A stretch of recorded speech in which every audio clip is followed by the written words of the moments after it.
안녕하세요. 오늘도 사은살롱을 찾아주셔서 감사합니다. 저는 재작년에 이혼하고 현재는 전남편과는 비교도 할 수 없는 생각이 멋진 남자친구와 열애 중인 30대 여성입니다. 직업은 유치원 교사고요. 아이들을 무척 좋아하고 사랑하는 사람이에요. 미리 말씀을 드리자면 저는 아이를 낳을 수 없는 불임 여성이기도 한데요. 세상 참 불공평한 게 이토록 아이들을 좋아하고 사랑하는데 제가 제 아이를 가질 수 없다니 세상이 무너졌던 때도 있었어요. 저는 누구보다 아이들을 많이 낳아 다복하게 살고 싶은 사람이었거든요. 그리고 안타깝게도 제가 불임이라는 사실을 결혼을 한 뒤에야 알게 되었는데 이젠 전 남편이 되었지만 그 사람도 충격이 꽤나 컸어요. 그 사람 역시 저 못지않게 아이들을 좋아하는 남자였거든요. 그리고 제 불임은 불행한 결혼 생활의 원인이 되었고 그 결과 이혼을 할 수밖에 없었는데요. 지금도 그때 받았던 상처가 다 아물지는 않았어요. 이혼도 이혼이지만 제가 불임이라는 사실을 알고 달라진 남편의 태도가 저에겐 두고두고 상처였거든요. 게다가 제가 이혼할 때 결정적인 역할을 한 사람이 있었는데 그 사람은 바로 남편의 하나밖에 없는 여동생으로 저한테는 신우였죠. 신우는 저보다 3살이 어렸는데 정신연령은 그 이상으로 더 어렸어요. 자기 힘으로 살 생각은 1도 없고 남의 돈으로 비싼 거 좋은 걸 날로 받고 싶은 그런 심보를 가졌는데요. 신우가 결혼하기 전까지의 연애 역사를 되짚어보면 정말 입이 떡하고 벌어집니다. 그야말로 남자들을 자기의 지갑으로 알았거든요. 그만큼 신우가 참 예쁘장하게 생겼어요. 그건 저도 같은 여자지만 인정할 수밖에 없는 사실이었죠. 그러니 예쁜 자기 얼굴만 믿고 세상 무서운 줄 모르고 까불었는데 문제는 그게 자기를 좋아하는 남자들한테 국한된 게 아니라는 거였어요. 저랑도 많이 부딪혔거든요. 그리고 신우의 사건으로 이혼을 결심하게 되었을 때는 이건 뭐 이혼하지 않으면 바보가 되는 그런 상황이었는데요. 이 정도 이야기하면 도대체 신우가 어떤 사람이길래 저럴까 궁금하실 것 같아 바로 본론의 이야기로 들어가자면 제 전 신우이는 한마디로 예쁘장한 얼굴만 믿고 있는 욕심 없는 욕심 다 부리는 막대 먹은 기집애였어요. 그래서인지 신우와 저는 처음부터 사이가 별로였는데요. 아니, 지금 생각해도 열받는 게 언제부터 우리나라 결혼 풍습에 예단으로 신우한테 명품 가방을 선물했나요? 저는 그런 걸 들어본 적이 없는데 신우는 저한테 명품 가방을 뜯어내지 못한 걸 시작으로 기본적으로 신우의 짓을 하기 시작했어요. 뭐만 했다고 하면 빈정거리면서 태클을 걸고 사사건건 똥 씹은 얼굴로 궁시렁궁시렁거리며 비협조적이었는데 가재는 걔 편이라고 시어머니는 저보다는 신우의 편을 들더라고요. 그리고 무조건 우리 딸이 너보다 어려서 그래. 네가 이해해라. 얘가 막내라고 귀여움만 받고 자라서 그런지 철이 덜 들었어. 집단에는 네가 언니 같고 그래서 편하게 대하는 거니까 너도 여동생이라고 생각하고 받아줘라. 이런 식으로 저한테만 이해하라고 하셨는데 세상 그런 신우와 시어머니를 좋아할 여자는 없잖아요. 그래서 자연스럽게 저는 결혼 후 얼마 지나지 않아 시댁에 가는 걸 좋아하지 않게 되었어요. 그리고 그때까지는 다행히 남편도 효자는 아닌지라 제가 시댁 가는 걸 꺼려해도 큰 어려움은 없었는데요. 거기에 제 직업이 유치원 교사였기 때문에 아이들과 지내는 근무 시간 이외에도 일이 많은 편이거든요. 그래서 행사나 발표회 같은 게 있으면 야근은 물론이고 주말 출근도 불가피한 일이 많은데 남편은 그런 저를 다 이해해주는 좋은 남편이었어요. 적어도 그때까지는 그런 사람이라고 생각했죠. 그리고 남편이나 시부모님은 제 직업을 많이 좋아해 주셨는데 제가 아이를 낳으면 아이를 잘 키울 것 같다는 생각 때문이셨어요. 물론 저도 제가 불임이라는 사실을 알기 전에는 누구보다 자신 있었는데 그래서 신우를 뺀 온 가족이 저희 부부의 아이를 기다렸죠. 하지만 한 해가 지나고 또 한 해가 지나도록 기다리는 아기 천사는 기별이 없었고, 주변에서는 괜찮다고 했지만 3년째에 접어드니 제 마음이 조급해졌는데, 그래서 마음이라도 편하고 싶어서 고민 끝에 남편과 둘이 산부인과에 가서 검사를 하게 되었어요. 그런데 검사 결과에 제가 선천적인 불임이라는 결과가 나왔고, 저희 부부는 생각지도 못한 검사 결과에 실망과 함께 좌절할 수밖에 없었어요. 그리고 저는 순식간에 무슨 대역죄를 진 죄인이 되었는데요. 그도 그럴 게 검사 결과 남편은 아무런 문제가 없었거든요. 그래서인지 남편은 표정 관리를 잘 하지 못했고, 저희 부부는 집에 돌아오는 내내 한마디도 나누지 않았는데, 그 무겁고 차가웠던 공기가 저를 더욱 짓누르는 것 같았어요. 그만큼 저는 그 누구보다 마음 아프고 힘들었는데요. 남편은 끝내 그런 저에게 그 어떤 위로의 말도 하지 않더라고요. 저는 내심 남편이 괜찮아, 우리 둘이 재미있게 살면 되지, 나는 자기만 있으면 돼, 이런 말을 해줬으면 좋겠다는 바람이 있었는데, 애석하게도 남편은 그때부터 태도를 달리했어요. 다정했던 남편은 말이 없는 사람이 되었고, 저만 챙기던 사람은 이제 자기 식구만 챙기던 효자가 되었는데, 신우를 뺀 시댁 식구들도 마찬가지였어요. 누구보다 손주 손녀를 기다렸던 시부모님은 제가 불임이라는 사실을 알고 충격이 크다는 듯 저만 보면 눈살을 찌푸리시거나 한숨을 쉬셨는데, 사람이 계속 궁지에 몰리니 이렇게 살 바에는 그냥 이혼을 하는 게 낫겠다는 생각이 들더라고요. 그래서 실제로 이혼 서류도 가지고 와서 남편 앞에 내밀며 좋게 좋게 협의 이혼하자고 권했는데, 남편은 무슨 이유인지 이혼은 싫다고 제가 가져온 이혼 서류를 쓰레기통에 버렸어요. 저는 그런 남편의 태도를 이해할 수가 없었죠.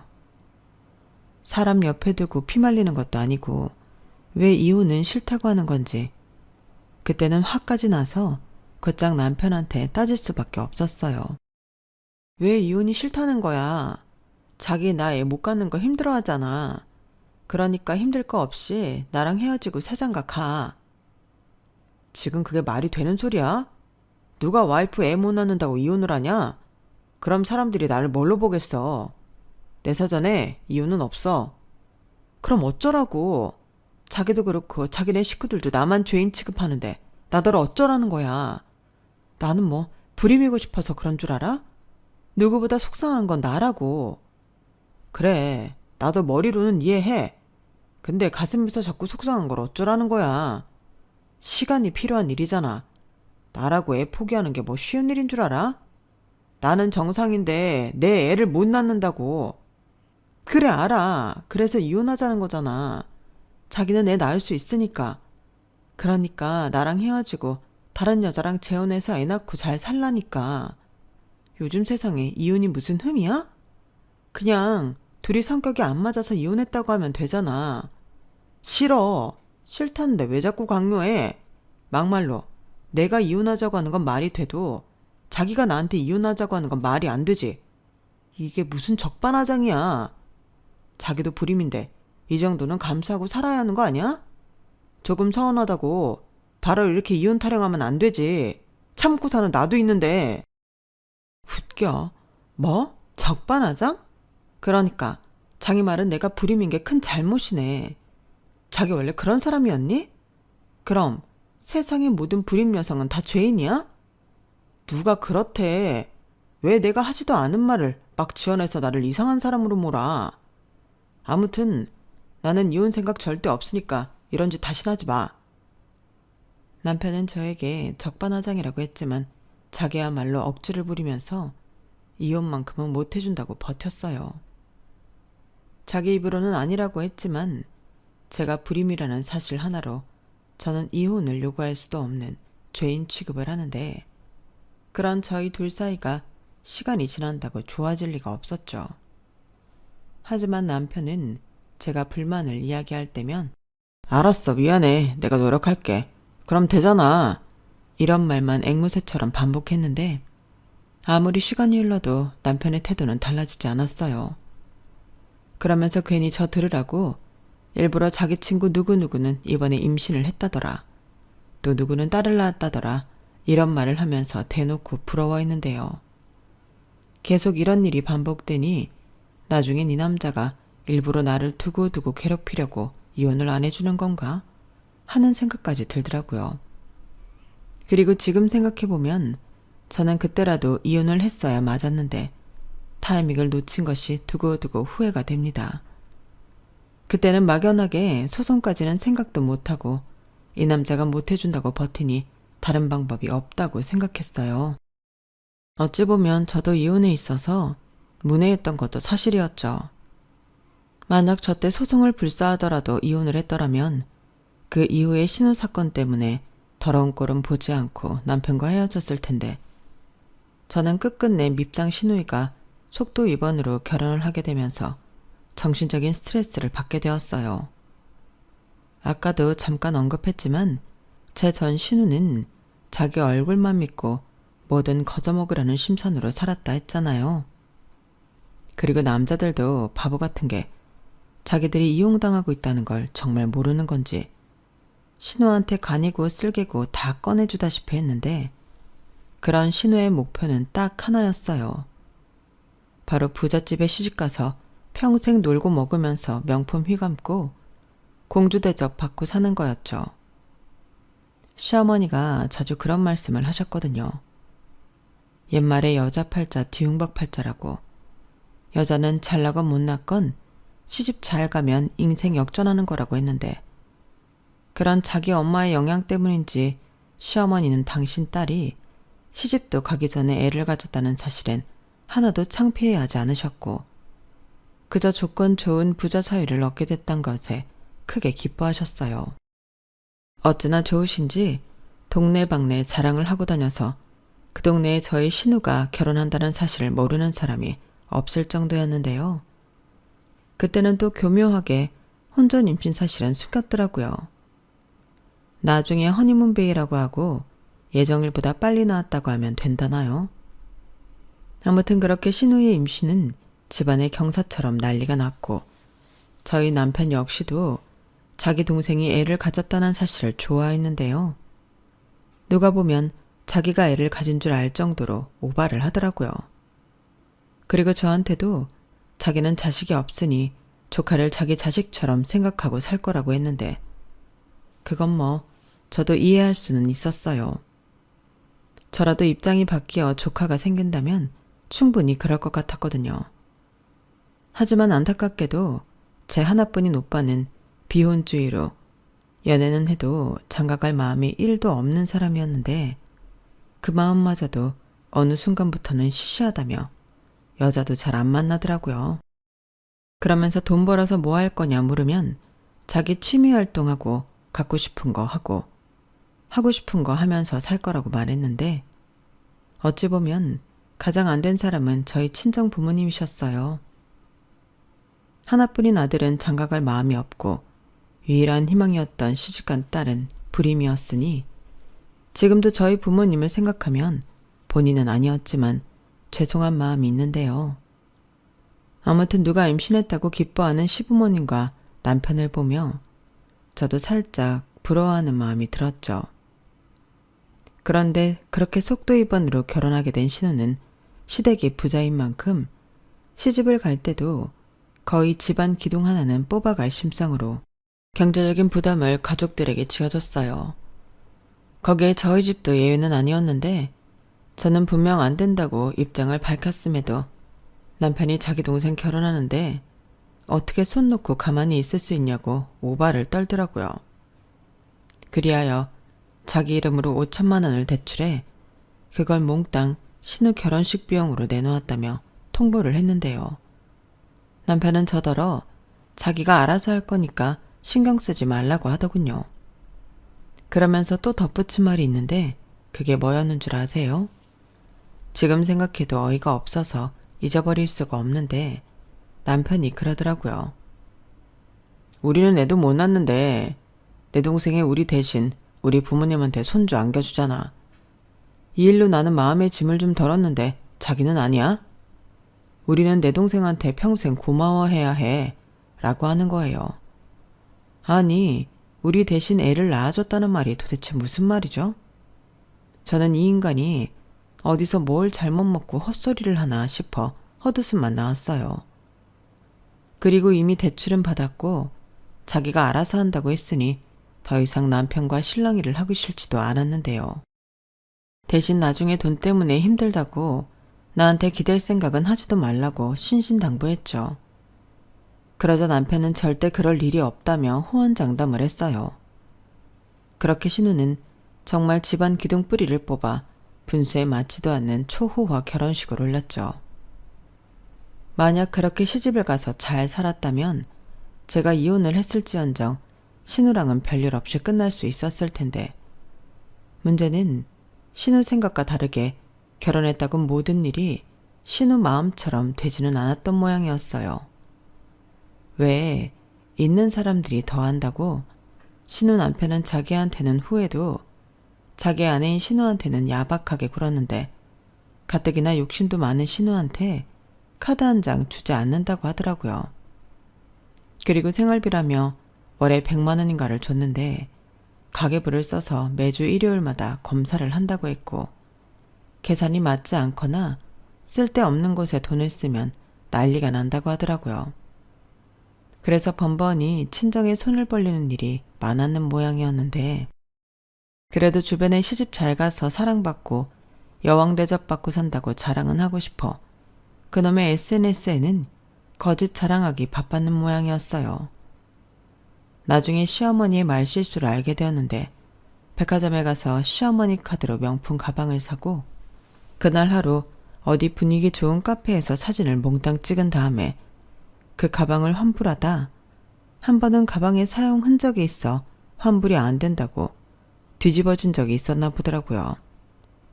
그리고 어이없게도 그런 문제를 해결해 준 건 신우의 남편이 아닌 제 남편이었는데 완전 뒷목 잡고 넘어갈 일이었죠. 참고로 저는 지금까지도 명품 가방은 하나도 없고 하물며 남편한테 비싼 선물은 받은 적이 없거든요. 물론 제가 그런 걸 별로 좋아하지도 않아 그런 부분에서는 서운하다 할 일은 없었는데, 그렇게 자기 동생을 위해서라면 발벗고 나서는 인간인 줄은 그때 처음 알았어요. 그리고 어느덧 신우는 배가 많이 불러 만삭의 몸이 되었는데, 그즘 비온 주의 제 친정오빠가 독일 본사에 2년간 파견 근무를 나간다며 친정에서 연락이 왔어요.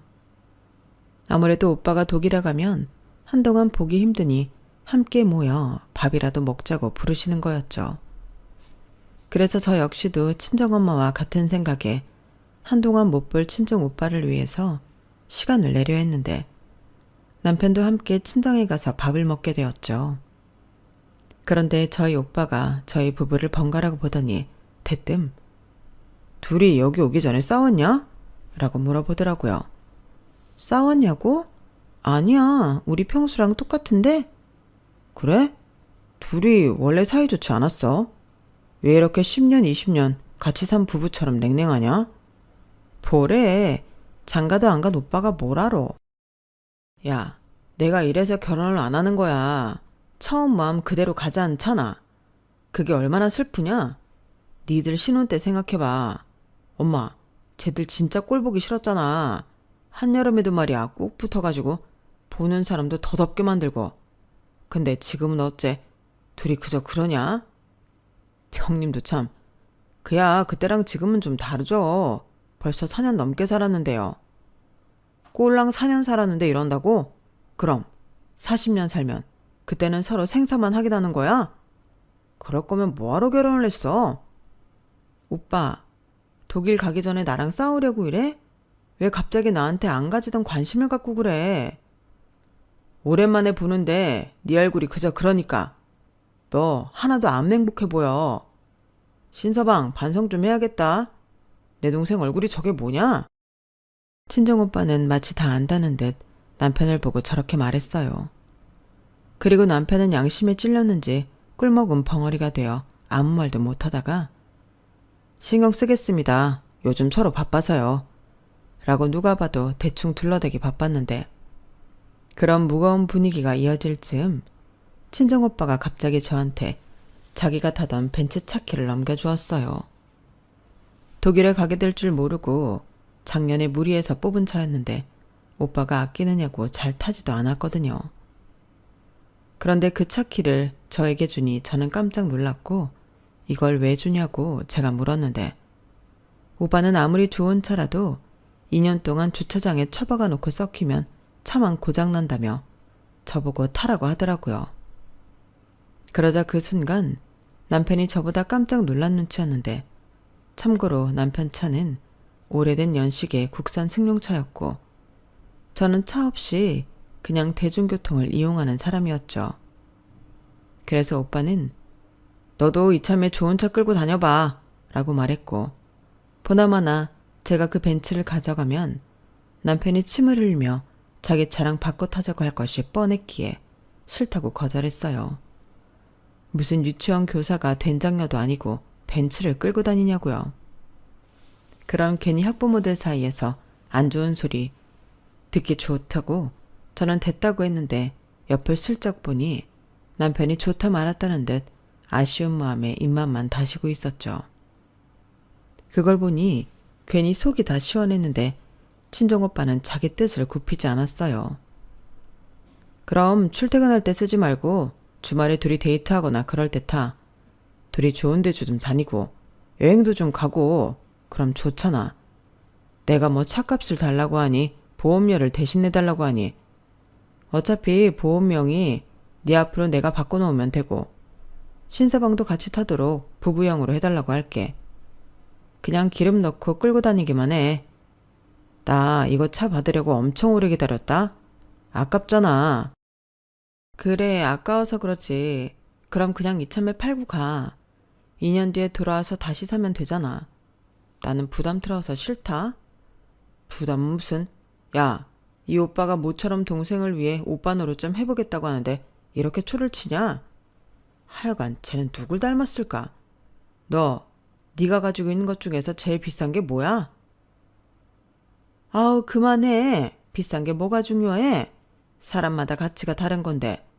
너는 왜 네 기준으로 우리 딸을 뭐라고 해? 너나 그런 거 좋아하지?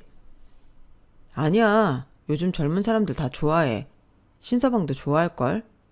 도연이 쟤만 별종이야. 근데 내가 곰곰이 생각을 해봤는데 좋은 것도 써본 사람만 알지. 너 면허 있잖아. 좋은 차를 끌어봐야 왜 사람들이 비싼 차, 좋은 차 타고 싶어 하는지 그 심정을 알지. 그래서 너 타보라고. 그래, 네 오빠가 처음이자 마지막으로 너한테 큰 거 하나 해주려고 하나 보다. 그냥 받아. 그럼 그냥 받고 내 맘대로 한다. 나중에 왜 이렇게 탔냐느니 잔소리하지 마. 그리고 나중에 한국 들어와서 새 차 살 때 나더러 돈 달라는 거 아니지? 확실하게 해. 알았어. 기집애 진짜 깐깐하네. 이렇게 저는 전혀 생각지도 못한 오빠의 벤츠를 받게 되었는데 옆에서 남편은 별다른 말은 하지 않았지만 입이 아주 귀에 걸렸더라고요. 그리고 각자 차를 가지고 저희 집에 도착한 저희 부부는 제 예상대로 남편이 먼저 차를 바꿔 타면 어떻겠냐고 했는데요. 정말 웃기지도 않더군요. 나는 차로 출퇴근하잖아. 자기는 아까 들어보니까 차 갖고 다니는 것도 좀 그렇고. 그럼 내가 형님 차 타고 다니면 되지 않나? 우리 차 오래돼서 연비도 나쁘고 타이어도 불안불안해. 라고 하면서 언제 그랬다고 저한테 세상 친절한 모습을 보였어요. 하지만 제가 바보도 아니고 저한테 조금 잘해줬다고 홀랑 오빠 차를 남겨주고 싶진 않았는데요. 그래서 싫다고 단번에 거절해버렸죠. 뭐? 싫다고? 진짜 너무한다.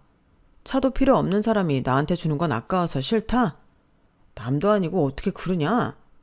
내가 지금 타고 다니는 차 퍼져서 사고 나면 어쩌려고 그래? 왜 갑자기 차 타령이야? 여태 자기 차 얘기 나한테 안 했잖아. 아니, 차가 한두 푼이 아니니까 말을 못했지. 근데 공짜로 벤츠가 생겼잖아. 그럼 당연히 그 차를 내가 타고 싶지 않겠어? 진짜 뻔뻔하다. 나한테 한 짓은 생각하지 않고 우리 친정 오빠 차는 날름 받고 싶은가 봐? 뭐? 내가 뭘 어쨌다고. 막말로 자기 불임인 것도 내가 참고 사는데. 이봐봐. 자기는 내가 불임이라는 사실을 알았을 때부터 나를 그렇게 죄인 취급을 했잖아. 자기가 참고 산다고. 참긴 뭘 참아. 그리고 내가 참고 살라고 했어? 이혼하자고 내가 진작부터 말했잖아. 이혼이 무슨 애들 장난이야? 나는 내 가정 지키고 싶어. 그리고 교사가 이혼했다고 소문이라도 나봐. 그 원생 부모들이 좋아할까? 웃기고 자빠졌네. 내가 이혼한 게 무슨 상관인데? 그리고 내가 뭐 부끄러운 짓을 해서 이혼당했어? 좌우간, 왜 걸핏하면 이혼 타령이야? 그래, 자기가 때때로 서운할 때가 있을 순 있겠지. 근데 우리가 한두 해 같이 산 것도 아닌데 이젠 그냥 그런 거 넘어갈 수 있잖아. 아니, 왜 갑자기 형님 차에서 이혼 얘기로 넘어갔지? 그래, 내가 아주 더럽고 치사해서 그 벤츠 안 타고 만다. 남편은 그렇게 빈정이 상한 듯 현관문을 거칠게 열고 나갔어요. 처음엔 그냥 바람이나 쐬고 들어오려고 그러나 했더니 그날 아주 안 들어오더라고요. 그리고 남편은 자기 집으로 간 모양이었어요. 그걸 어떻게 알았냐면 그 다음날 바로 신우한테서 연락이 왔는데 난데없이 저희 오빠 차 얘기를 하는 거 있죠. 정말 어이가 없었는데 신우는 언제 그렇게 저랑 친했다고 지 오빠가 한 것처럼 저한테 살랑살랑거리며 차를 좀 자기 필요할 때만 빌려달라고 했는데 제가 미쳤나요? 당연히 싫다고 거절했어요. 자기 시집가고 나서는 거의 뭐 저를 없는 사람 취급하듯 지냈는데 이제 와서 이런다는 게 말도 안 되는 거였으니까요. 게다가 자기 오빠한테 들었으면 제가 남편한테도 차를 넘기지 않았다는 걸 알았을 텐데 무슨 배짱으로 저에게 차를 빌려달라고 하는 건지 저는 신우도 이해가 가지 않더라고요. 하지만 신우는 남편처럼 더럽고 치사하다며 포기하지 않고 더 끈질기게 부탁했는데요. 자기 임신해서 힘들다는 걸로 어필하기 시작하더군요. 언니, 알다시피 제가 몸이 많이 무겁잖아요. 산부인과 다닐 때도 너무 힘들고 택시 타는 것도 매번 힘들어서 언니 차가 있으면 많이 도움될 것 같아 그래요. 이렇게 말하는데 아니 부잣집에 시집을 갔는데 저런 말을 하다니 이해가 가지 않았어요. 그래서 바로 물어봤죠. 산부인과를 혼자 다녀요? 차 있잖아요. 그거 타고 다니면 되죠. 아니 우리 남편은 바빠서 요즘은 저 혼자 다닐 때가 많아요. 아니면 엄마랑 다니는데 엄마가 차가 있는 것도 아니고 그리고 뭐 병원만 가나요? 내가 정말 필요할 때만 잠깐 빌리고 어디 흠나지 않게 조심히 탈게요. 네? 그러니까 부탁 좀 해요. 사실은 제가 다음 주에 동창회도 있어서 차가 진짜 필요하거든요. 그래요? 그럼 아가씨 오빠한테 차 좀 빌려달라고 해요. 그때만 잠깐 버스 타고 가라고 하죠. 아가씨 오빠가 또 동생 일이면 끔뻑 죽잖아요. 언니도 참 너무한다. 언니가 끌고 다닐 것도 아니라면서 이렇게 사람 약 올리는 법이 어딨어요. 그리고 내가 언제 우리 오빠 차 빌려달라고 했어요? 나는 그 벤츠가 타고 싶다고요. 아무래도 그 벤츠는 나랑 어울리니까. 어머 아가씨, 지금 한 말 정말 어이없는 거 알죠? 욕심낼 걸 욕심내요. 나는 우리 벤츠 자랑한 적도 없고 그 차로 약 올린 적도 없거든요. 나도 이왕 좋은 차 받았으니까 아껴 타고 싶어서 그래요. 우리 오빠가 나 타라고 준 차를 왜 그렇게 탐을 내요? 진짜 이상하네. 아무튼 저는 오늘 얘기는 못 들은 걸로 할게요. 능력 있는 남편 있는데 벤츠 좀 사달라고 해요. 저는 제 말만 하고 전화를 끊어버렸어요. 아마도 전화 끊고 제 욕을 엄청 했겠죠. 하지만 그 정도로 저는 제 차를 빌려주고 싶은 마음이 없었는데요. 이건 뭐 말이 빌려달라는 거지 그냥 달라는 것처럼 들렸거든요. 그리고 그 이후에도 여러 번 전화가 왔는데 무시해버렸고 남편과도 냉전의 시간을 갖게 되었어요. 분명 자기 동생한테 제 얘기를 들었을 텐데 말 섞어봤자 서로 좋을 게 없다는 걸 알고 있었죠. 그런데 그 일이 있고 이틀 정도 되었을까 우연히 핸드폰을 보다 신우의 SNS를 보게 됐는데 거기에 무척이나 낯익은 차 사진이 있더군요. 그 차는 분명 친정 오빠가 저에게 준 벤츠였어요. 번호판을 살짝 가려놓긴 했지만 차 주차해 놓은 주차장의 모습도 그렇고 오빠가 대시보드에 올려놓은 인형도 딱이었는데 뭐 이런 기집애가 다 있나 소름이 끼치더라고요. 그리고 거기에 적혀있는 글을 보는데 우리 자기가 출산 선물로 사준 붕붕이 고마워요 여봉봉 라고 적혀 있었어요.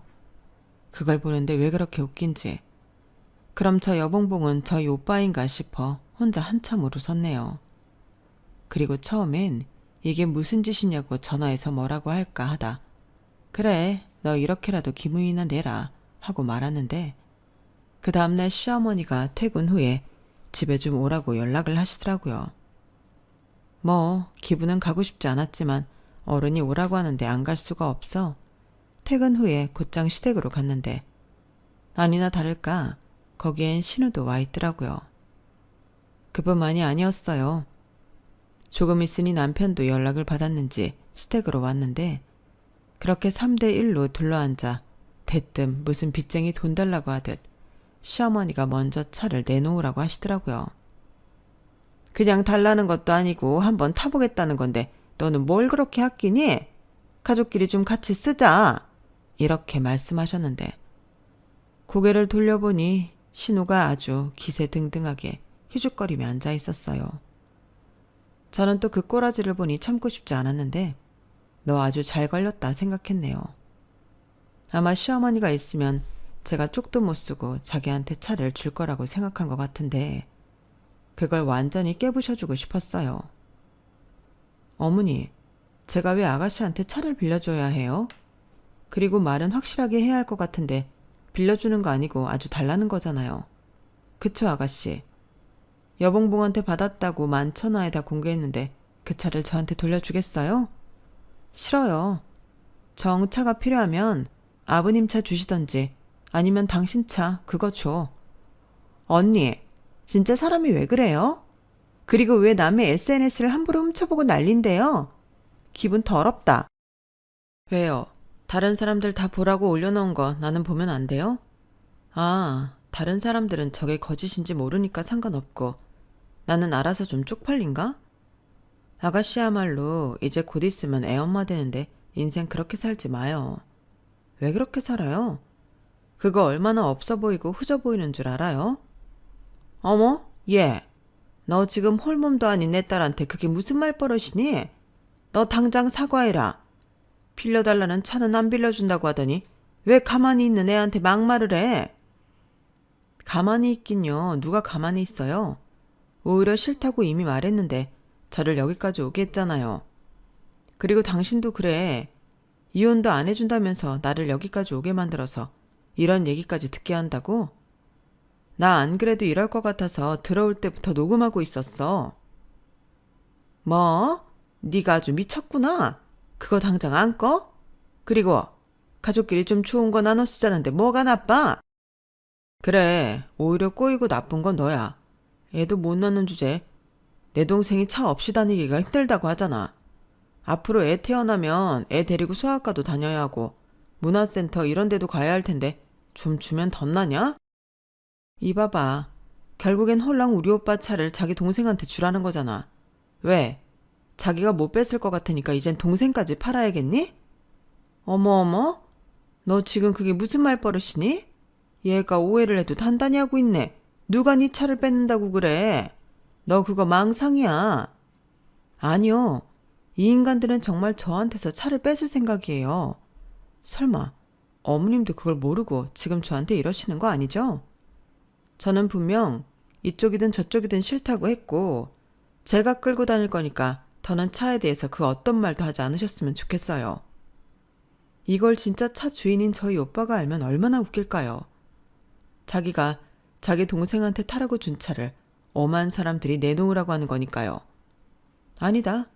이참에 그 차 못 갖겠다고 지금 저희 오빠한테 전화를 할까 봐요. 스피커폰으로 우리 같이 통화할까요?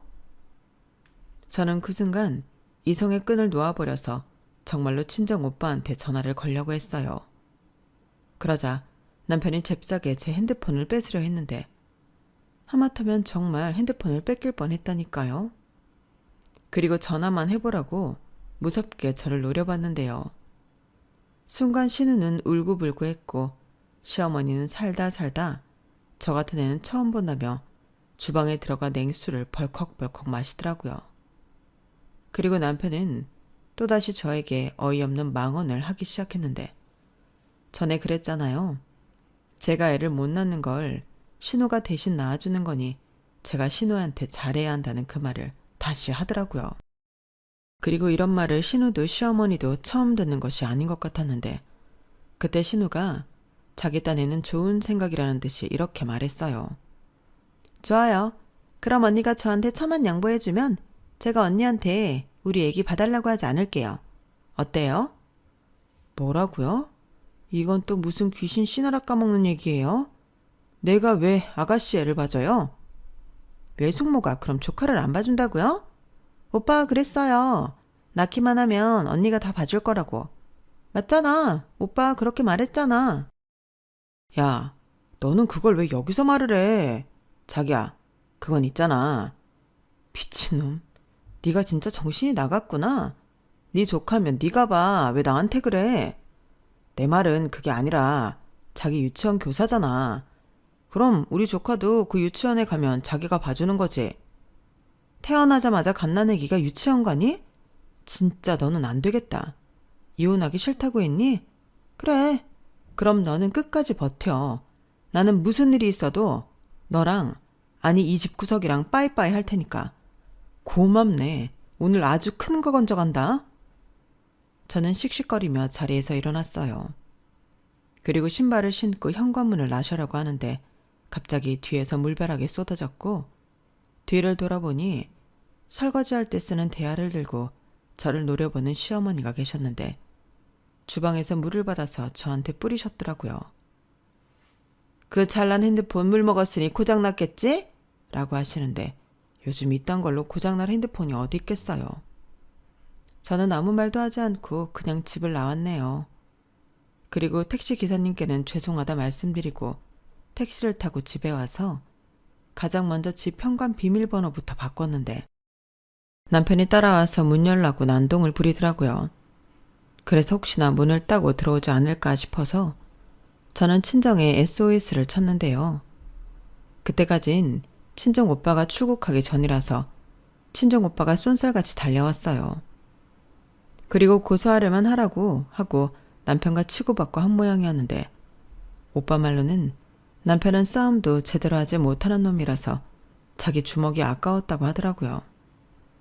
그리고 결국 경찰서까지 갔는데 저희 오빠가 합의할 것도 없고 내 동생 괴롭히는 것들은 자기도 그냥 둘 수가 없다고 했는데 남편은 일방적으로 맞았다고 주장했지만 결과적으로는 쌍방과실로 처리되었어요. 게다가 부부싸움으로 인해 저에게 공포감을 조성한 원인이 되어 남편에게 더 책임이 가게 되었는데 저는 이 기세를 몰아 이혼 소송까지 벌이게 되었어요. 쇳불도 당김에 빼라고 지금이 기회라는 걸 알았거든요.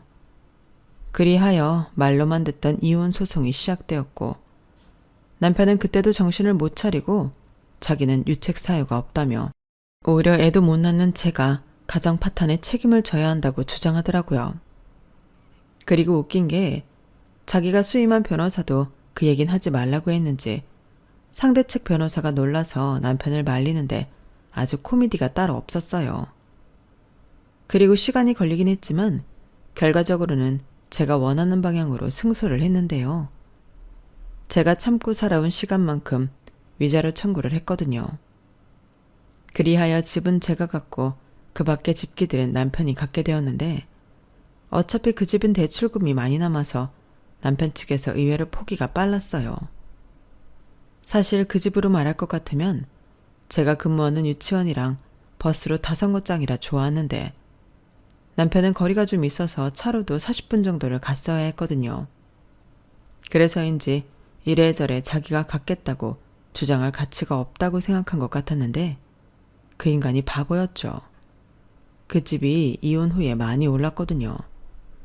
그래서 최근에 제가 집을 팔고 이사를 했는데 거기서 차익을 많이 얻었어요.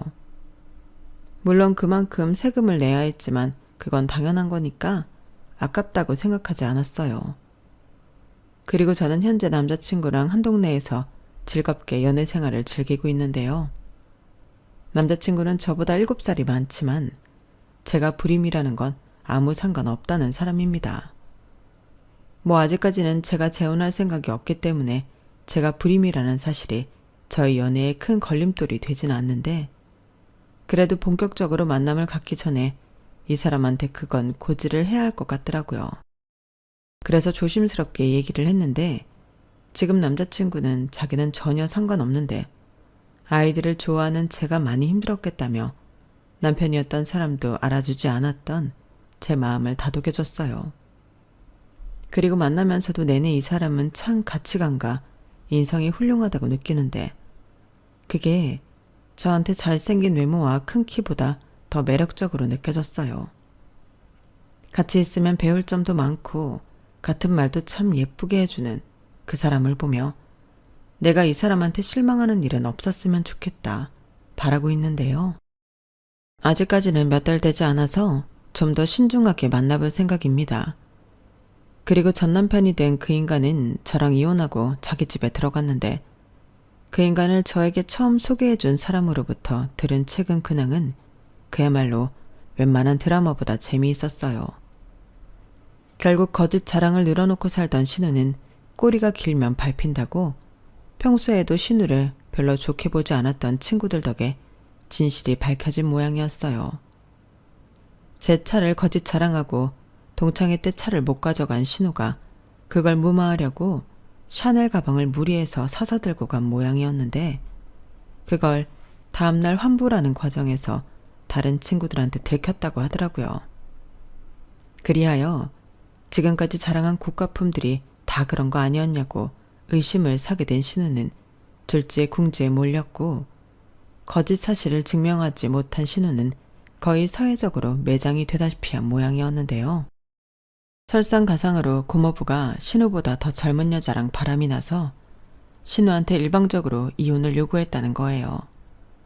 그래서 애를 무기로 돈이라도 왕창 뜯어내려 했던 신우는 경제적 능력이 없었기 때문에 애까지 뺏겼다고 했는데, 그 애는 신우의 전 시댁에서 책임지고 키우겠다고 했나 보더라고요. 그러니까 아들이 바람난 것과 상관없이 그 시댁에서는 애만 데려오면 그만이라고 생각한 건데, 결국엔 아들도 딸도 모두 이혼하고 집으로 돌아온 거죠. 그 말을 듣는데 왜 그렇게 쌤통인지. 결국 자기 동생 감싸고 돌던 전 남편은 자기 동생 결혼할 때 해준 빚 갚으며 그저 그렇게 사는 모양이었는데, 개벌은 난 못 준다고 신우는 이혼한 마당에도 그렇게 남자를 꼬시려 다닌다고 했어요. 결국엔 정신 못 차린 신우 때문에 그 부모도 전 남편도 뒤치다꺼리하기 바쁜 것 같았는데요. 어쩌겠어요. 그들은 그렇게 살 운명이었던 거겠죠. 그리고 어떻게 알았는지 제가 연애 중이라는 것도 안다고 하던데 어떤 놈을 만나는 거냐며 입에 거품을 물었다 합니다. 웃기지 않나요?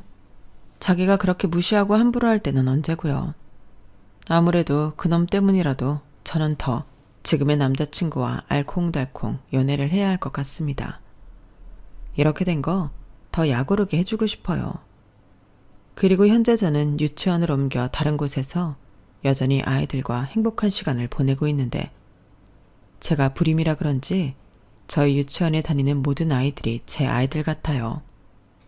그래서인지 지금은 제가 불임이라는 사실이 전처럼 크게 슬프지 않은데, 아마도 더 많은 아이들을 품고 사랑해주라는 하늘의 뜻이 아니었을까 생각해요.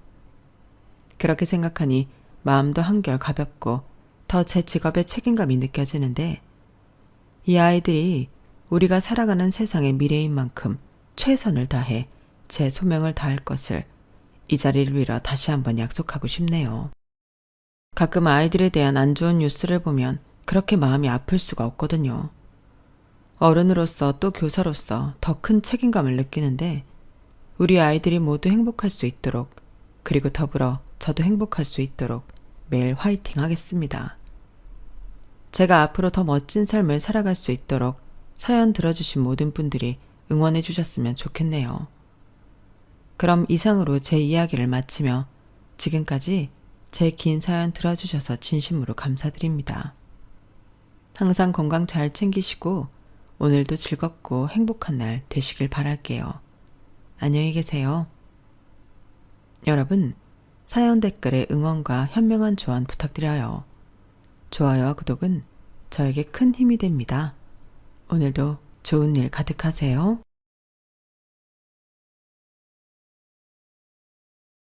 안녕하세요. 오늘도 사연 살롱을 찾아주셔서 감사합니다. 저는 얼마 전 세상에서 가장 믿고 의지하던 사람한테 철저하게 뒤통수를 맞게 된 한 여성입니다.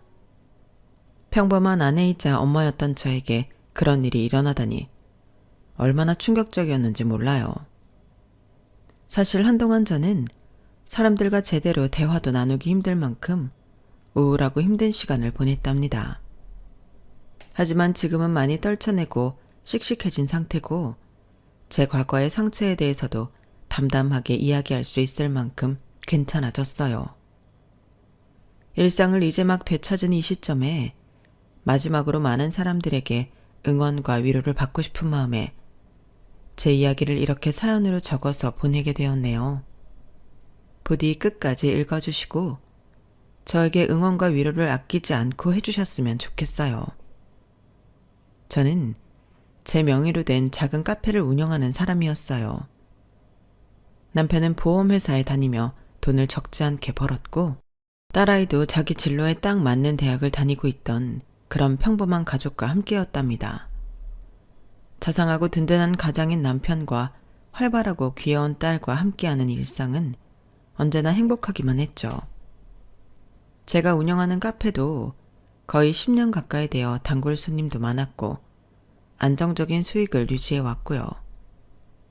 남편과 딸은 여유가 생기면 제 카페로 와서 같이 간단한 브런치로 식사를 하거나 일을 도와주곤 했었죠. 특히 직장이 근처였던 남편이 들렀다 가는 경우가 많았어요. 우리 박 사장님 일 잘하고 있어? 점심시간이라 한창 바빴지? 왔어. 안 그래도 지금 손님들 싹 왔다가 가셨어. 오늘 단체 주문이 많았네. 당신은 이 시간에 어떻게 왔어? 오늘 오전에 외근이 있어서 나갔다가 지금 도착했어. 식사하고 들어가려고. 같이 샌드위치 먹을까? 설거지는 내가 할게. 아니야, 됐어. 당신도 하루 종일 일하는데 뭔 이런 것까지 하려고 해.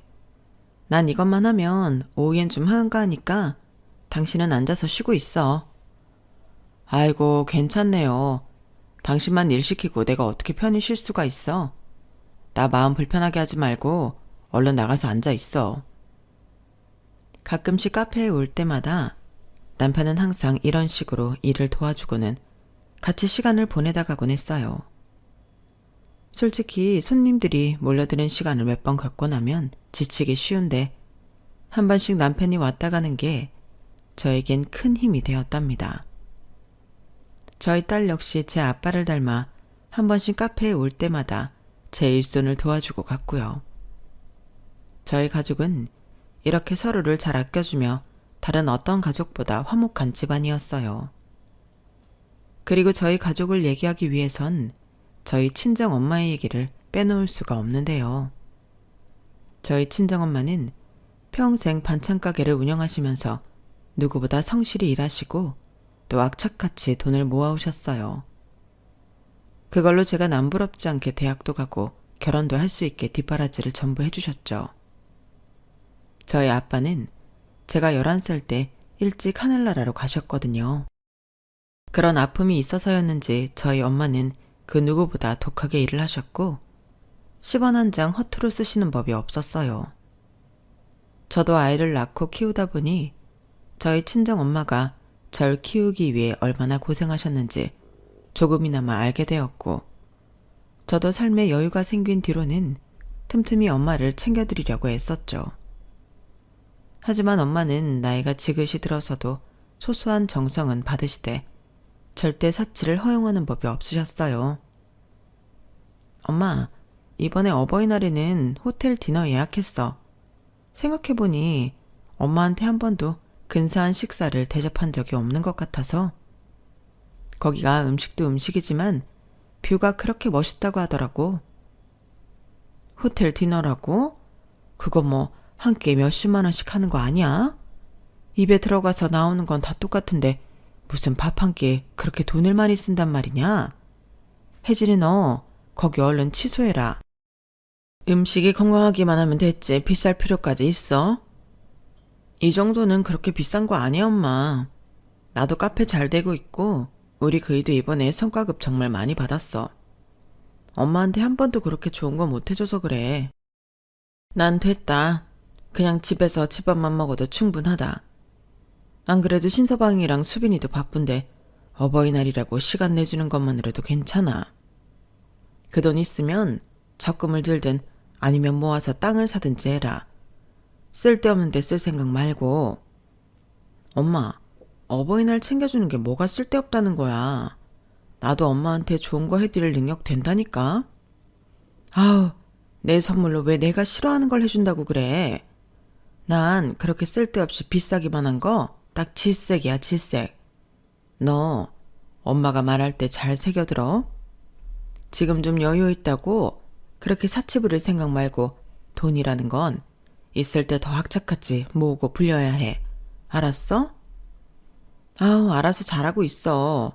이런 호텔 디너는 1년에 한 번도 갈까 말까 한데 이 정도가 대체 뭐가 사치라는 거야.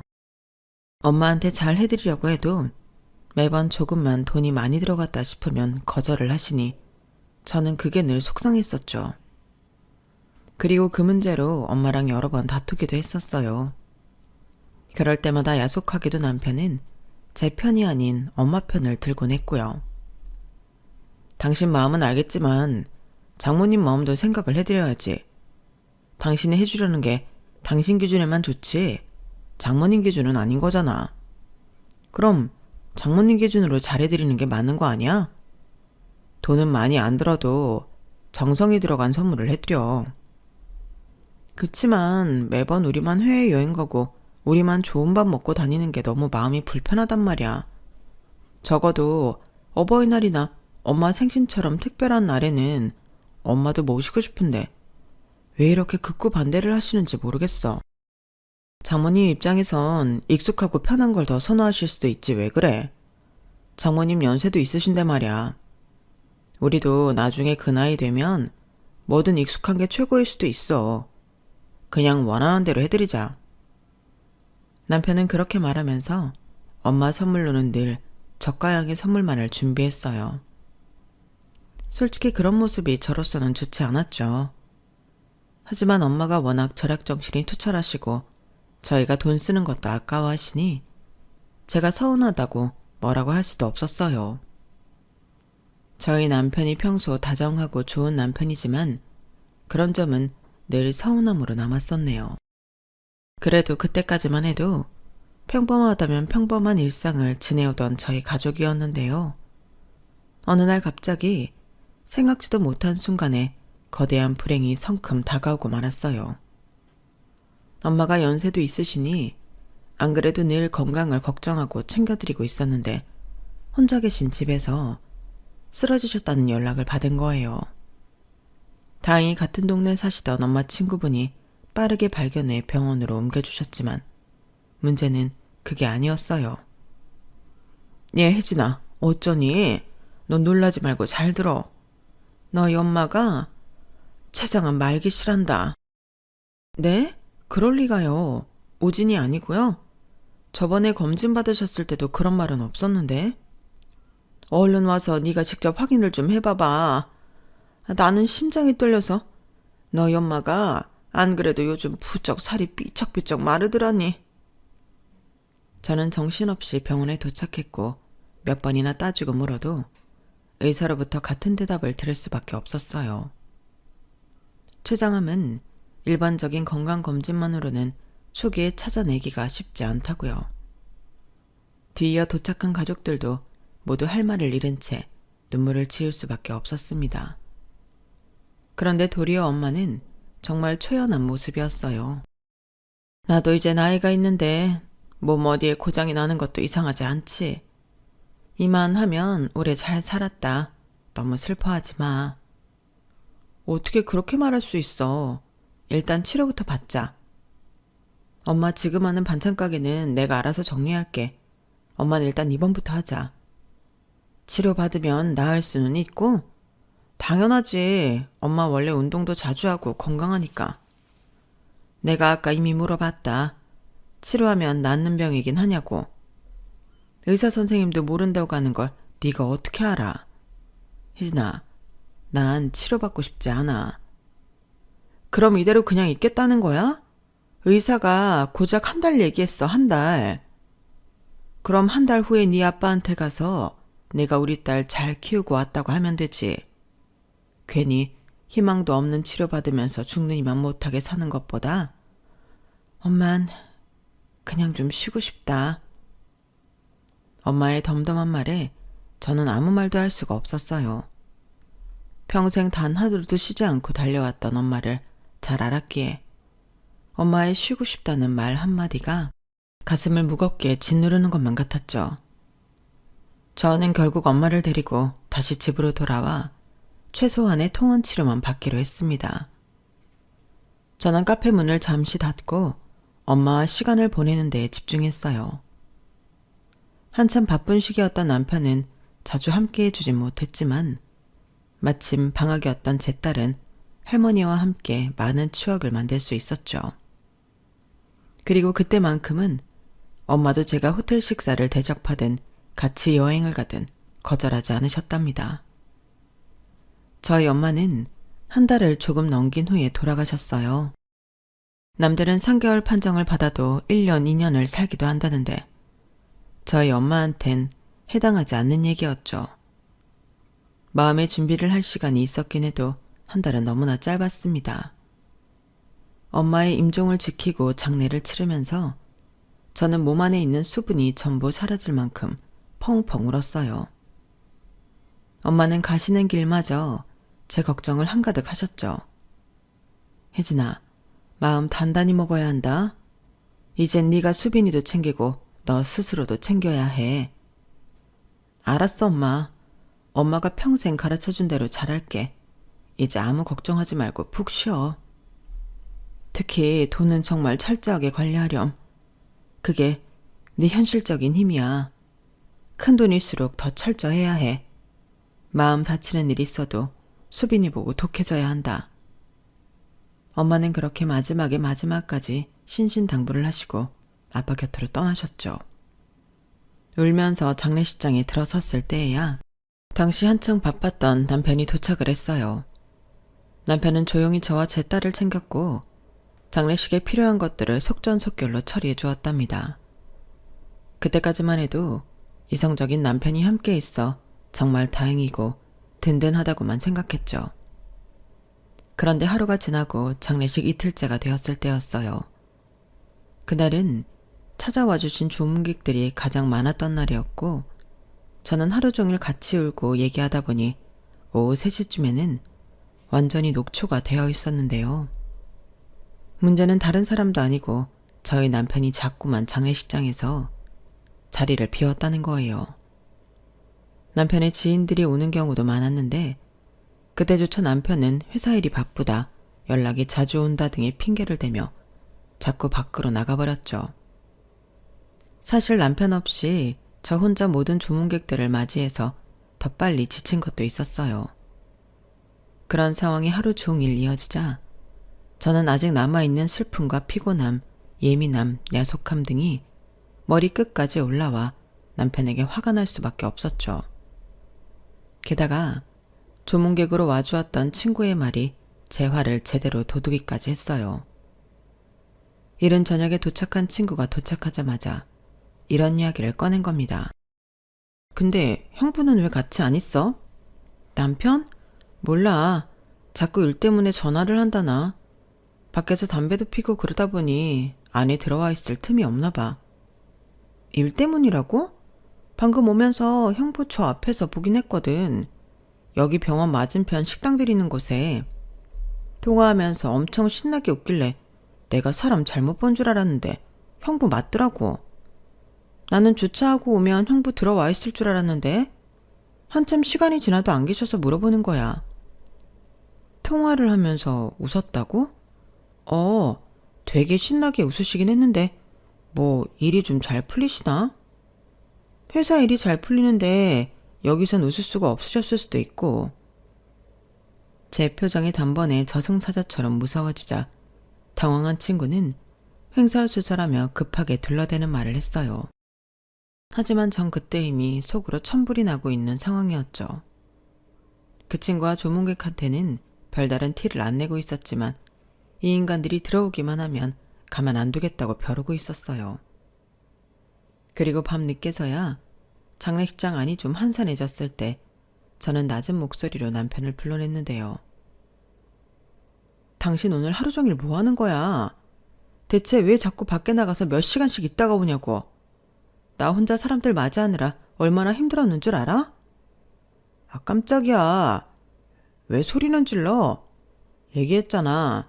요즘 회사에서 정말 중요한 시기라고. 눈코 뜰 새 없이 바쁜데 나도 장모님한테 예의를 다 갖추고 싶어서 온 거 아니야. 그런데 그렇게 화를 내냐? 고마워하지는 못할 망정. 당신 너무한 거 아니야? 뭐라고? 그럼 우리 엄마가 돌아가셨는데 당연히 당신이 와야지. 지금 당신이 와준 걸 고마워하라는 거야? 그게 대체 어느 나라 관습이야? 그러니까 왔잖아. 여보, 소리 좀 그만 질러. 당신 지금 힘들고 슬픈 건 알겠는데 나한테 괜히 화풀이는 하지 말라고. 빨리 들어가서 눈 좀 붙이던지 해. 어물쩍 말 돌리지 말고 회사에서 뭐가 그렇게 바쁜데, 나도 좀 알자. 뭐가 그렇게 중요해서 장모 장례식에 한시도 붙어있을 수가 없었는지 말을 해.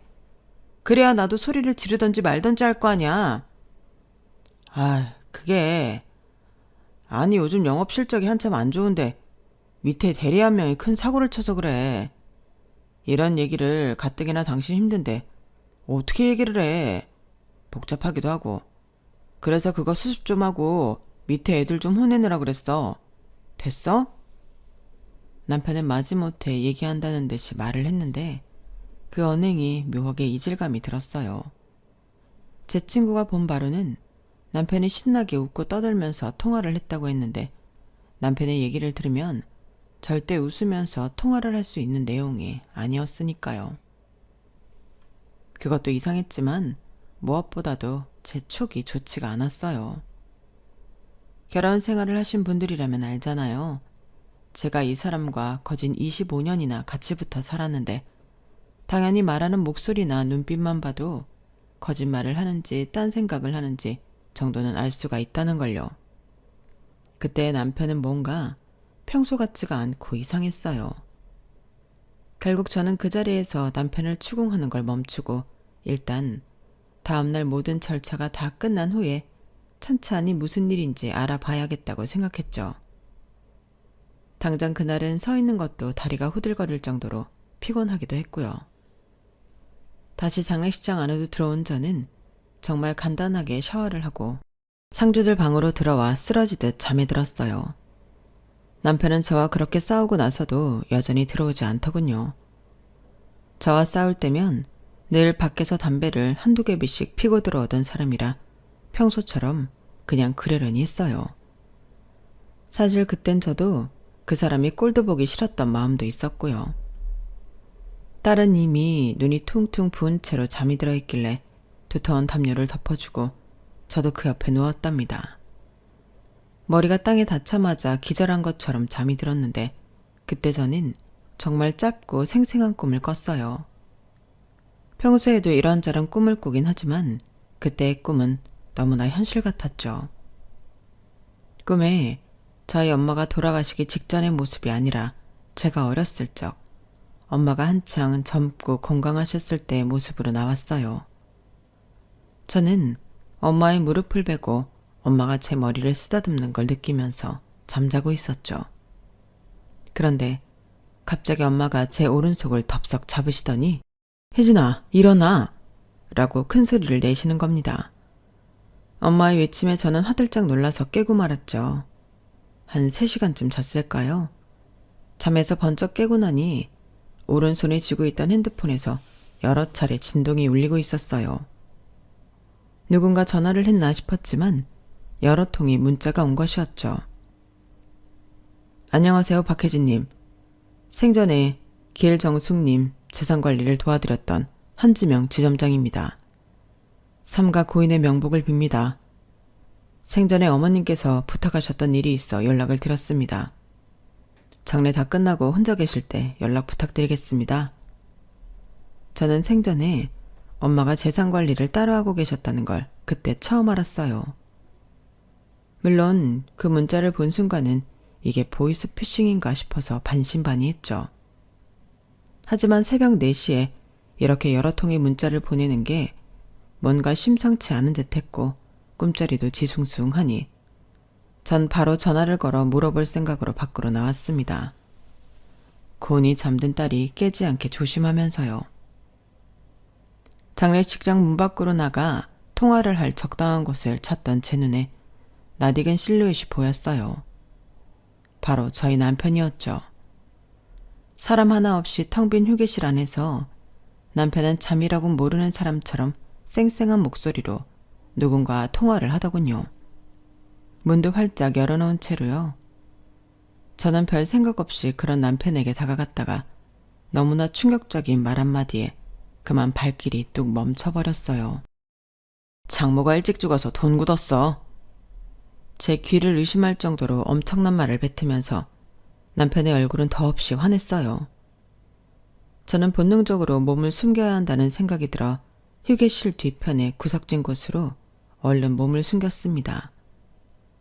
다행히 해도 들지 않고 가로등도 없는 어두운 곳이라 상복을 입고 있던 제가 숨기엔 최적의 장소였죠.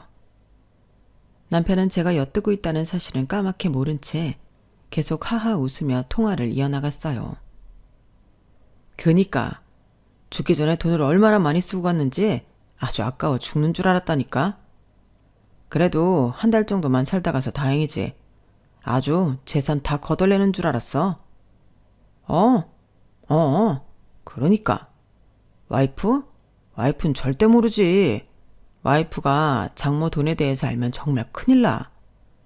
평생 길바닥에서 반찬 장사만 하던 무식한 노인네라 아무것도 모를 줄 알았건만.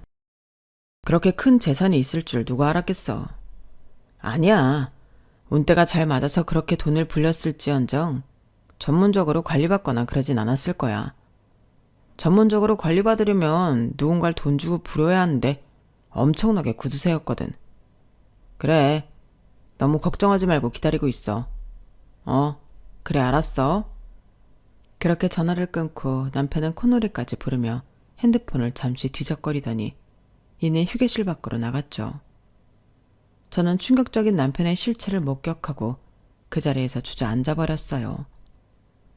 방금 제가 보고 들은 남편의 모습이 현실 같지가 않아서 그저 멍하니 앉아있었죠. 얼마 지나니 손끝과 발끝에 핏기가 사라지고 차갑게 냉기가 돌기 시작하더군요. 그러다 불현듯 조그마가 꿈속에서 엄마가 일어나 하고 외치시던 그 목소리가 떠올랐죠. 저는 다시 두 다리로 일어섰습니다. 그리고 최대한 병원과 멀어지면서 아까 문자를 보낸 사람한테 전화를 걸었어요. 통화 연결음이 한참 울린 뒤에야 상대방이 전화를 받더라고요. 여보세요? 박혜진님? 네, 제가 박혜진이에요. 조금 아까 문자 주셔서 연락드렸어요. 누구세요? 아직 장례식 안 끝나지 않았나요? 끝나고 연락달라고 말씀드렸는데. 지금 혼자예요. 장례식장이랑 멀리 떨어져 있고 주변에 아무도 없어요. 대체 누구시죠? 저희 엄마랑은 어떻게 하는 사이세요? 문자에서도 말씀드렸다시피 저는 길정숙님 재산을 담당하고 있던 한지명 지점장이에요. 어머님이 생전에 재산이 정말 많으셨다는 거 알고 계시죠? 저희 엄마가요? 돈을 허투루 쓰는 분은 아니셨지만 재산이 얼마나 많길래. 아니요. 전 잘 몰랐어요. 어머님은 오랜 기간 동안 저희 은행 VIP셨어요. 저랑은 굉장히 오래된 사이고요. 사실 이런 개인적인 부탁은 들어드리면 안 되는데 어머님이 지난주에 오셔서 정말 급하게 부탁을 하고 간 내용이라서요. 지난주요? 일단 장례식 끝나자마자 빠른 시일 내로 저희 은행 방문해주세요. 꼭 전달해드려야 하는 문서가 있거든요. 오실 땐 신분증이랑 도장 꼭 지참해주시고 남편분한테는 절대 말씀하지 마시고요. 알겠죠? 남편에게는 말하지 말라는 그 사람의 말에 저는 정신이 더 또렷해지는 듯 했어요. 저는 전화를 준 사람한테 알겠다고 대답을 하고 조용히 다시 장례식장 안으로 들어왔습니다. 어느새 해가 다 떠서 밝아진 상태였고 남편은 그 안에서 절 기다리고 있었어요. 의아한 눈빛으로 어디 갔다 왔냐고 묻길래 속이 답답해 주변 산책 좀 했다며 대충 얼버무렸죠. 남편을 보면 자꾸 몇 시간 전에 들었던 통화 내용이 떠올라 똑바로 쳐다볼 수가 없었어요. 제가 자꾸 남편을 피하니 남편은 전날 저녁에 싸웠던 것 때문에 제가 그러는 줄 알더군요. 전 차라리 잘 됐다 싶어서 계속 화난 척을 유지했어요. 오전부터 일찍 저희 가족들은 분주하게 움직이며 예정된 절차에 따라 장례식을 모두 마치게 되었어요.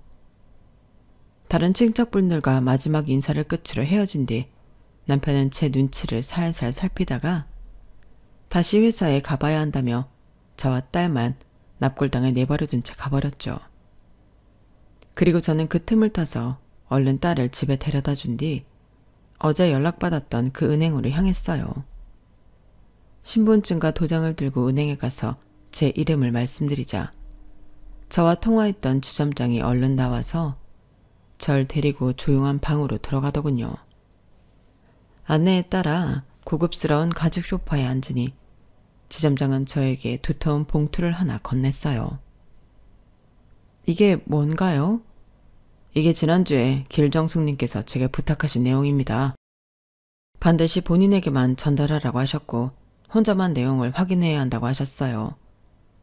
이런 건 개인 금고에 보관하셨어야 하는데 집은 믿을 수가 없다고 저한테 따로 부탁하신 거예요. 이것도 길정숙 씨가 박혜진님께 남기는 유산 중 일부라고요. 전 잠시 자리를 비켜드리겠습니다. 내용 한번 확인해 보시죠. 그 말을 끝으로 그분은 정말로 절 두고 잠시 밖으로 나가셨어요. 전 떨리는 손으로 봉투를 열어 안의 내용물을 확인해 보았어요. 그리고 봉투 안에서 쏟아지는 수많은 진실에 경악할 수밖에 없었습니다.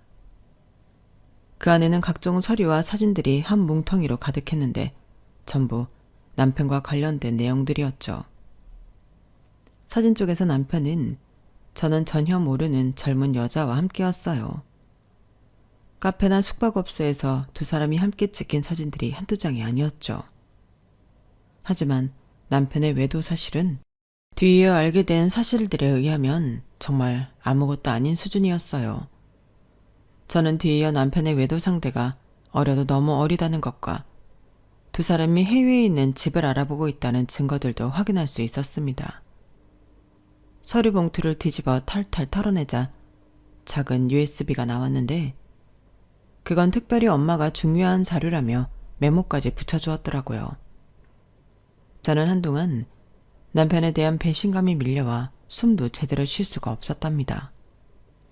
그렇게 한참을 혼자서 씩씩대고 눈물을 훔치며 마음을 가라앉힌 후에야 저는 정신을 차릴 수 있었어요. 그리고 엄마가 제게 남겨주신 자료들을 들고 저는 당장 변호사 사무실을 찾아갔죠. 이혼 전문 변호사로 최고로 이름을 날리는 사람에게 찾아가 이 모든 일을 의뢰했고 사건의 심각성을 안 변호사는 당장 변호사 2명을 더 불러 절 돕겠다고 했어요. 모든 서류를 검토하며 각종 법률 상담을 받고 나니 너무 밤이 늦어졌어요. 남편에게 연락이 왔지만 전부 다 받지 않고 무시해버리고 저는 그날 집 대신 엄마 집으로 가서 잤어요. 물론 새벽까지 그 두 년놈들, 특히 남편을 어떻게 혼내줘야 하나 생각하느라 잠을 설치긴 했지만요. 다음날 저는 밤새 궁리했던 계획을 실천에 옮기기 위해 말끔하게 차려입고 남편의 회사로 향했습니다. 남편이 몇 층의 어느 부서에서 일하는지는 이미 훤히 알고 있었어요. 망설임 없이 사무실 문을 벌컥 열고 들어가자 수많은 직원들이 절 보고 놀라더군요. 남편 역시 뒤늦게 절 발견하곤 깜짝 놀라 후다닥 다가왔고요. 여보, 무슨 일이야? 어제는 왜 들어오지도 않고. 일단 할 말 있으면 나가서. 전 그런 남편을 지나쳐 남편의 바로 밑 후배인 정 팀장에게 다가가 크고 똑바른 목소리로 물었어요. 안녕하세요. 보험 사기범 신고는 어떻게 해야 하나요? 제가 최근에 모친상을 당했는데 배우자가 보험금을 전부 가로채려고 해서요. 네? 사모님이요? 사모님이 배우자라면. 여보, 지금 뭐 하는 거야? 갑자기 일터로 찾아와서 그게 무슨 뚱딴지 같은 소리냐고. 아, 맞다. 정 팀장님. 하나만 여쭤볼게요. 요즘 이희가 회사 일이 그렇게 눈코 뜰 새 없이 바빴다던데 사실인가요? 저희 엄마 장례식장에서도 하루 종일 핸드폰만 붙들고 있을 만큼 그렇게 정신이 없었다면서요? 남편의 표정은 실시간으로 창백해지기 시작했고 처음에 당황한 채로 눈치만 보던 정 팀장은 오히려 빠르게 이성을 되찾은 것 같았어요. 그렇지만 묻는 말에 대답은 빨리 안 나오길래 저는 질문의 대상을 바꿨습니다. 정 팀장 근처에 앉아있던 어린 사원한테 말이죠. 대신 대답해 보시겠어요? 최미연 씨. 요즘 그렇게 회사 일이 바빴나요? 아님 그쪽이랑 제 남편만 그렇게 바빴나요? 네? 아니 저는... 여보, 일단 나와. 여기 이렇게 함부로 들어올 곳 아니야. 다들 미안해. 이 사람이 이제 막 장모 장례식을 마쳐서 힘들어서 이래. 얼른 나와. 우리 엄마 보험사에 전화를 49통을 했더라고 당신이. 당신이 보험회사 다닌 게 몇 년인데 대체 왜 그렇게 전화를 많이 한 거야? 그리고 여기 최미연 씨랑은 한 200통 넘게 전화를 하고 말이야. 이 최미연 씨랑 할 일이 그렇게 많았어? 대체 무슨 소리를 하는 거야? 지금 이거 다 명예훼손이라고 여보. 이러지 말고 일단 나오라니까. 왜 명예훼손이야? 와이프가 남편 회사에 관련해서 질문도 못해? 그리고 당신이 항상 정 팀장 유능하다고 칭찬했잖아. 약삭 빠르고 후시탐탐 당신 자리 노리면서 일 중독자처럼 일한다며. 당신이야말로 방해하지 말고 나가고 싶으면 당신이 나가. 난 정 팀장한테 상담받고 싶으니까. 남편이 뭐라고 더 말하기 전에 저는 준비했던 음성 파일을 그 자리에서 틀어버렸어요. 아니 제가 땡땡 보험사 직원이라니까요. 그러니까 저희 장모님 일이니까 이러는 거 아닙니까? 예, 저도 절차 다 알죠. 근데 저희 와이프는 일반인이라 보험 관련해서는 전혀 몰라요. 그러니까 수령인을 저로 변경하기로 한 거고요. 아우, 절차 복잡한 거 압니다. 알아요. 저희 장모 서류 보낼 거니까 처리만 좀 해주시라고. 어? 여보세요. 아니, 저번에 제가 연락을 몇 번을 드렸는데 수령인 변경을 왜 아직도 안 하셨어요? 본인 확인? 아우, 진짜. 본인 확인 그래서 했어요, 안 했어요? 내가 하지 말랬잖아. 가뜩이나 암 때문에 힘든 노인 이런 복잡한 일로 괴롭히고 싶어요? 내가 보낸 서류는 확인했어요. 도장이랑 다 찍어서 보내드렸잖아. 그게 본인 확인이지 뭐야. 얼른 빨리빨리 처리 좀 합시다. 예?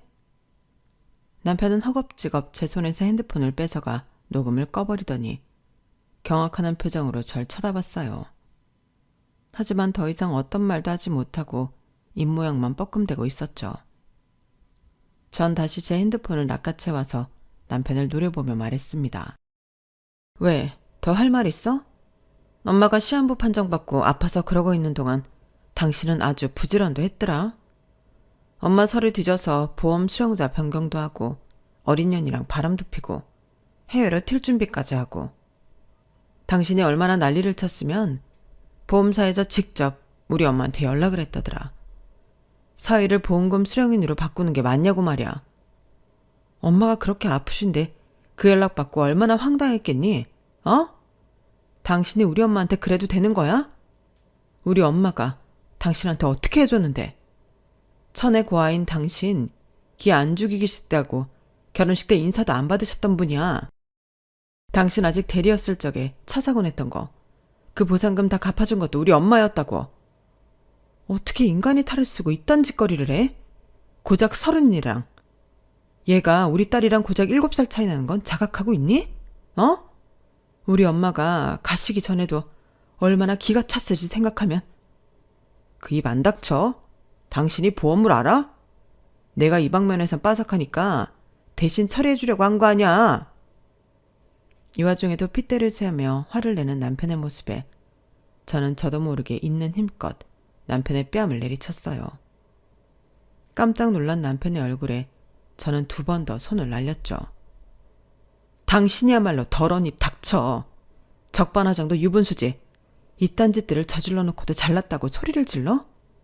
대신 처리 같은 소리 하네. 어디 한번 빠삭한 그 머리로 앞으로 일들 대응해봐. 내가 돌아가신 엄마한테 미안해서라도 당신 요만한 잘못 하나도 안 봐줄 거니까. 남은 인생 시궁창에 처박힐 각오나 하고 있어. 분노한 남편이 저에게 달려드는 순간 사무실에 들어온 경비 인력들이 남편을 사무실 밖으로 끌어내기 위해 붙잡았어요. 정 팀장은 절 사무실 안쪽으로 당겨 남편과 멀어지게 해주었죠. 그리고 남편에게 다가가 말하더군요. 내가 언젠간 선배 이꼴 날 줄 알았지. 그렇게 여자랑 돈 밝히면서 온갖 가정적인 척은 다 할 때마다 얼마나 꼴보기 싫었는 줄 알아요? 사모님 말씀이 맞아요. 앞으로 선배 인생 시궁창에 처박힐 테니 각오나 단단히 하고 있던가 해요. 제가 신나게 도와드릴 거거든요. 야, 이 새끼 너. 그러게 후배들한테 착하게 좀 하고 사셨어야지. 허구한 날 짬처리나 시키고 이용해 먹지 말고. 이 사람 아예 건물 밖으로 끌어내고 회사 출입 맘대로 못하게 아이디 카드도 일단 뺏어버려요. 이미 증거 수두룩한 범죄자 새끼니까. 이따 경찰 오면 바로 넘겨주시고요. 남편은 그대로 경비 인력들한테 질질 끌려 나갔어요. 저는 정 팀장과 연락처를 주고받고 왔죠. 사실 저희 엄마가 가입한 보험사 직원도 아닌 정 팀장이 직접적으로 뭘 해줄 수 있는 건 없었지만 제가 엄마의 보험사와 이야기를 하고 남편의 보험 사기 관련해서 일 처리를 해야 할 때마다 정 팀장은 물심양면으로 도와주었어요. 제 남편의 인생을 망치는데 어느 순간들은 저보다도 열심히더군요. 그것만 봐도 그 인간이 평소 회사에서 어떻게 하고 살았는지 훤히 보였죠. 그 뒤로는 모든 일들이 순조롭게 풀렸어요. 남편은 보험 사기와 공문서 위조 등 여러 죄목으로 형사처벌을 받게 되었고 저에게도 막대한 위자료를 뜯기며 이혼을 당하게 되었죠. 사실 너무 어린애라 망설였지만 저는 남편의 상간녀에게도 소송을 걸어 위자료를 받아냈어요. 한 사무실에서 근무하면서 남편이 유부남인 줄 몰랐을 리가 없는데도 그런 짓을 벌인 것이 괘씸해서요. 상간녀의 말로는 자기는 너무 어려서 부장님 말에 휘둘린 것뿐이라고 했지만 저는 귓등으로도 들은 척을 안 했어요. 제 나이에 비해 어리다는 거지 30이면 알 거 다 아는 나이잖아요. 자기 잘못을 뉘우치기는커녕 어떻게든 머리만 굴리는 그 모습에 봐주려고 했던 마음이 싹 사라져 그냥 법대로 처리해버렸습니다. 두 연놈들은 당연히 회사에서 쫓겨났고요. 남편은 감방에 상간녀는 길바닥에 나앉으면서 둘은 사이좋게 나락을 맞이했어요. 그 와중에도 저희 남편은 감방에 들어가는 그 순간까지 뉘우치는 기색이 하나도 없어 절 원망하기만 했죠. 당신도 먹고 살만한 사람이면서 너무한 거 아니야? 우리가 같이 산 세월이 있는데 꼭 이렇게까지 해야 했냐고. 당신 그 돈 가지고 떵떵거리면서 살 동안 나는 차가운 감옥바닥에서 썩으라는 거야? 그래, 그것도 사실 한참 모자라. 그래, 당신이야말로 20년 넘게 나랑 함께 지냈으면서 그렇게 치밀하게 뒤통수 칠 준비나 하고 있었냐? 당신은 감방 나와도 내가 평생 괴롭힐 줄 알아. 그런 남편을 보면서 솔직히 자괴감이 많이 든 것도 사실이었어요.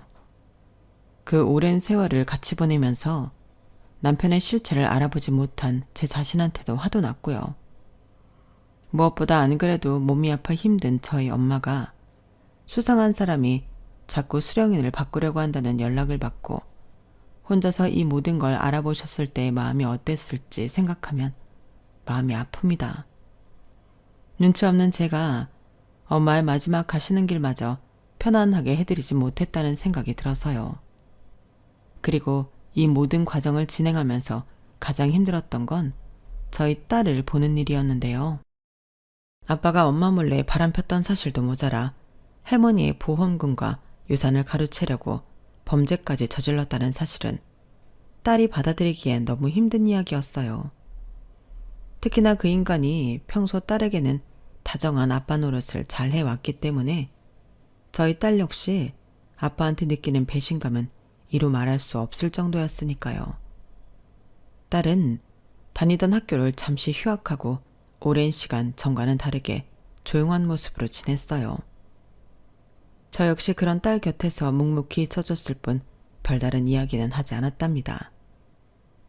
그렇게 시간이 지나자 딸이 먼저 저에게 입을 열더군요. 엄마, 우리 같이 일본 여행이나 갈까? 좋지. 너 시간 편한 날로 정해서 가자. 가서 푹 쉬고 온 다음 엄마도 나도 좋은 남자 만나자. 뭐? 갑자기 무슨 뚱딴지 같은 소리니? 나쁜 짓 한 사람들은 따로 있는데 우리가 외롭고 우울할 이유가 없잖아. 내가 그런 일들을 당했다고 하니까 대부분 위로해 주는데 얼마 전에 몇몇 개념 없는 인간들은 나더러 가정 환경이 안 좋은 애라고 낙인 찍으려고 들더라고. 그래서 대판 싸웠어. 근데 그러고 나니까 나야말로 그동안 왜 그렇게 힘들어했는지 싶더라. 사실 나보다도 엄마가 더 힘들 텐데 몰라줘서 미안해. 우리 할머니가 남겨주신 돈으로 온천이나 즐기고 오자. 엄만 괜찮아.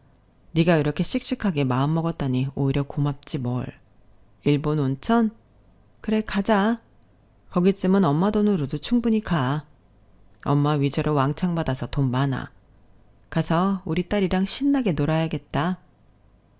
실제로 주변 사람들 중에서는 제 사정을 전해 듣고 저한테 손가락질을 하는 사람들이 있었어요. 여자가 얼마나 둔하면 그걸 모르냐고요. 남자분은 눈이 없다는 얘기도 들었던 것 같네요. 사람이 큰일을 당했는데 위로는 못할 망정 그딴 소리나 한다는 게 듣는 입장에선 충격이었어요. 그리고 생각보다 그게 마음에 남기도 하더라고요. 하지만 저랑 제 딸은 그딴 개념 없는 소리들은 더 이상 귀담아 듣지 않기로 했답니다. 앞으로는 사람을 만날 때 더 신중히 보기야 하겠지만 설령 또다시 힘든 일이 생기더라도 약한 가해자를 욕할지언정 자책은 2번 다시 하지 않을 거예요. 제 이야기는 여기까지입니다. 딸과 평화로운 여행을 즐기고 온 후 저는 요즘 다시 카페를 열심히 운영하며 저녁에는 자산관리에 관한 강의도 들으며 바쁘게 지내고 있어요. 꿈에서까지 나와 절 걱정하셨던 엄마가 앞으로는 천국에서는 저는 신경 쓰지 않고 아빠랑 알콩달콩하게만 지내셨으면 좋겠다는 마음으로 열심히 공부하고 있습니다. 제 지난 일들을 읽어주신 분들께 모두 감사드려요. 새 삶을 살아가려는 저와 제 딸을 위해 다들 위로와 응원의 말씀을 주시면 감사하겠습니다. 혹시 저처럼 사람에게 배신당한 상처로 힘들어하는 분이 있으시다면 당신의 잘못이 아니라는 걸 꼭 말씀드리고 싶네요. 꼭 이겨내시길 진심으로 바랄게요. 모두 행복하세요. 감사합니다. 여러분, 사연 댓글에 응원과 현명한 조언 부탁드려요. 좋아요와 구독은 저에게 큰 힘이 됩니다. 오늘도 좋은 일 가득하세요.